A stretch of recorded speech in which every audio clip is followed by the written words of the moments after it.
Hi everybody. Well, this route today I'm doing is what I call my go-to 10Ks. It's a short route. If you've got a couple of hours to spare, it's a normal pace. It's about 3 miles an hour, so 6 miles, 10Ks. It's just a go-to 10K when you've got that bit of time. It's a bit blustery today, but it's dry. And the ideal thing about it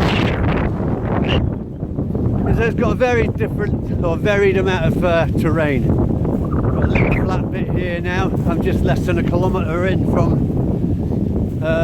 where I live. You've got a flat bit here now which can take you down to a wooded area where you've got a gradual but fairly steep climb, and the terrain underfoot is variable.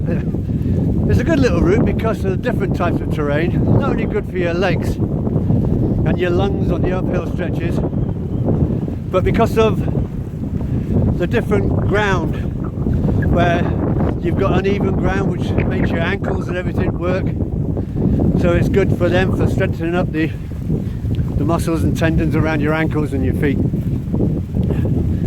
Then it plateaus out. You've got a fairly good levelish section of good hardcore terrain, which you can just, if you wanted to take up a little bit of jogging, you can jog on that. And then you've got some good downhill sections. You've got a hard downhill section which is going to strengthen your knees, followed by a very hard uphill section. Again, open up your lungs and get them ready. So it's a good little 10K route. It's a circular, it's local to where I live, and it's just one of those routes that you really do enjoy. So I'm hoping to get under about 2 hours, but we'll see. Like I say, it's just about to start to rain, but I love it, and I'll catch up with you in a short while. Right, as you can see now, I'm now in the wooded area. Got this gradient, which is not too steep, but it's about 1 kilometre long, alright, maybe 1.5 kilometres before it starts to plateau out. And the good thing is it's covered in leaves this time of year, so you never know where you're putting your feet. And as the land underneath the leaves changes, the ground underneath, you've got to be careful how you put your feet in, which is good because it keeps you alert, and it's good exercise for, like I said before, it's good exercise for the ankles. But it's a good way of getting your lungs open and your legs warmed after that little flat bit that I went through a bit earlier. And that's the beauty of this little route. It is really good. And you can do it any time of day. But the ground at the top of this hill levels out, and it becomes like a hardcore path really, which if you wanted to, you can then start to jog or to build your pace up. But so far it's looking good. As you can see here, the stones underneath the leaves are wet due to the recent rains, and they can be particularly hazardous underfoot. Not too bad if you're going up the hill like I am today. If you were coming down here, it's quite easy that you could go a bit of a wallop. Another thing to notice about this route is, as I said before, we've come into a wooded area, and the wind that I was experiencing out in the open areas has now disappeared, protected by the woods here. The wind hasn't dropped, it's just that we've got that little protection. I'm in a bit of a gully as I go up this approach here, but once I get to the top and the woodland ceases, then we're going to get hit by that wind. It's going to be even stronger, I would imagine, than it was earlier in the lower regions of this walk, but it's all part of it. I just love it. Right, I'm almost at the top. I am at the top really. It's starting to level out now, which is good. Just behind me there you can see a pheasant feeder. That's not too easy to say. But yeah, it's coming up to that season now, and I can hear over in the other woods across the valley, if you listen.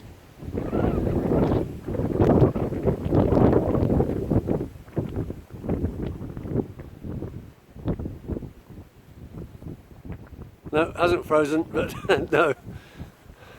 I could hear the banging of the shotguns coming across. Oh. There you go. So anyway, it's that time of year. There you go. Something that's going to address the old Christmas dining table, I guess. But anyway, yeah, I'm out on the level now, and as you can see by the ground, it's fairly hardcore a path, so it's easy to walk on. Like I said, it's level, and this is where you can build a bit of speed up. You could jog if you wanted to, which I might do in a little bit. And this goes on for about, I don't know, a kilometre until we hit a road. And this section is all part of the Cotswold Way. Normally in summer, it's teeming with people who are doing the Cotswold Way, and even this time of year and in the winter, you still see people, hardy trekkers, making their way along the famous Cotswold Way heading down towards Bath. So it's a very popular route. But I'm going to get on with it, and I'll catch up with you later.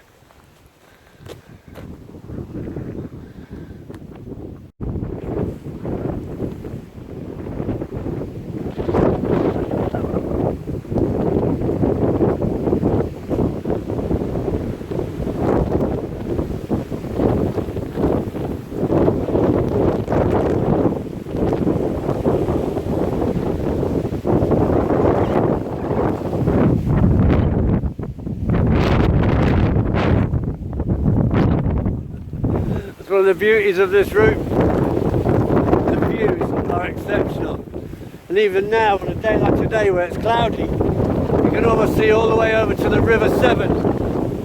Down in the foreground there you've got Wootton Under Edge.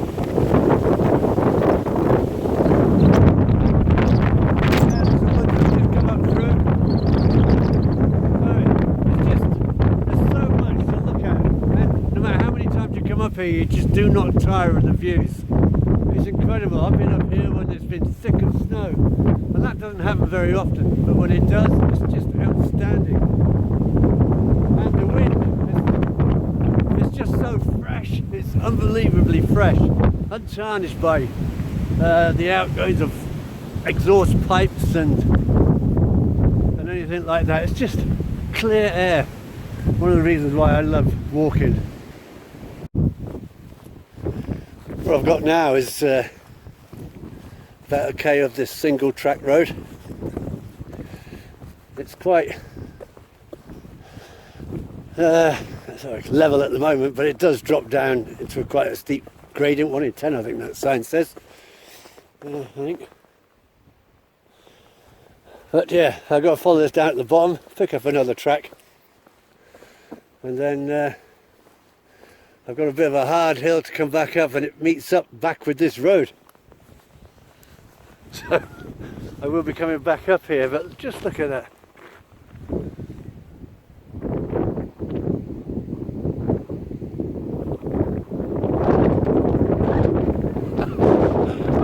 Beautiful.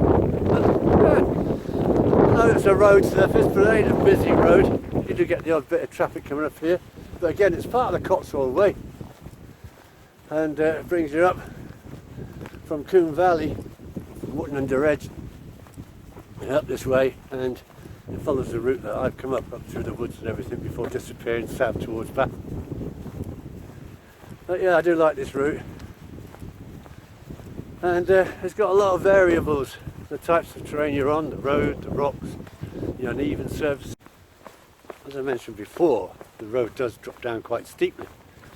And one important thing to notice is that when you're going down somewhere like this, be it on road or be it on any type of terrain really, is to make sure that you've got your boots fitted correctly, laced up right. And what you want to try and prevent is your toes touching the front of the boot.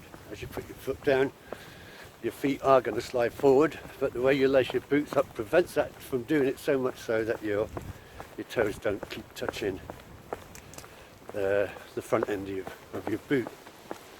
Because if you do that for a long period of time, inevitably you will lose a toenail. And believe me, I've lost a few of them in my past. But so you learn. But I'm almost at the bottom of this. I'm going to cut down a little track down here, and then I'm going to start making my way back up the hill. This is the steepest part of this little route, and it's just exactly the type of train that you need. It's only a couple of 100 metres long, but it's very steep, really good for opening your lungs and making your heart pump. It's just what you need.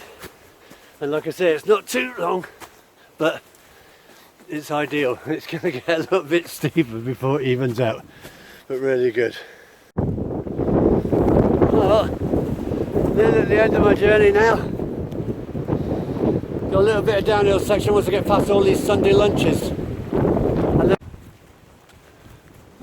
just coming up to, well, just over 8 kilometres now, 5 miles. Got about another mile to go, I think.